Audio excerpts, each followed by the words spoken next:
દોસ્તો મને એક વાત સમજમાં નહીં આવી રહી કે રોજ નો રોજ આપણે એક ને એક સબ્જી ખા તો એ આપણને મોઢે આવી જાય ભાવે નહીં તો પછી આ વર્ષો થઈ જાય ભોપા ધૂણી ધૂણી શું કરવા કહે કે માતાજી બોકડો માંગે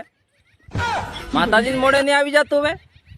ઇતિહાસ ગવા આજ તક એક બી ભોપા ધૂણી એમ નહીં કહેજું કે માતાજી વાઘ માંગે કેમ કે ભોપા ખબર હે વાઘ તો આપણો બી નાસ્તો કરી જાય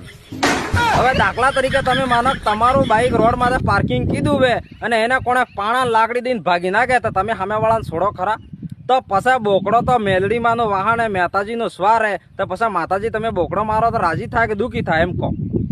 માં કાર્ય રાજી થાય ખરી તમે બોકડો મારો માતાજી બોકડો માંગે એટલે મારે આ જૂઠો ભોપાને બે હાથ જોડીને એટલું જ કહેવું હે કે તમારી માને પગમાં વંદન કરો આ જીવ હત્યા કરવાનું બંધ કરો માતાજી બોકડો માંગે બંધ કરી દેજો હાવ માતાજી બોકડો માંગે બંધ એમ કરીને જૂઠું તોડતા ને નકા પણ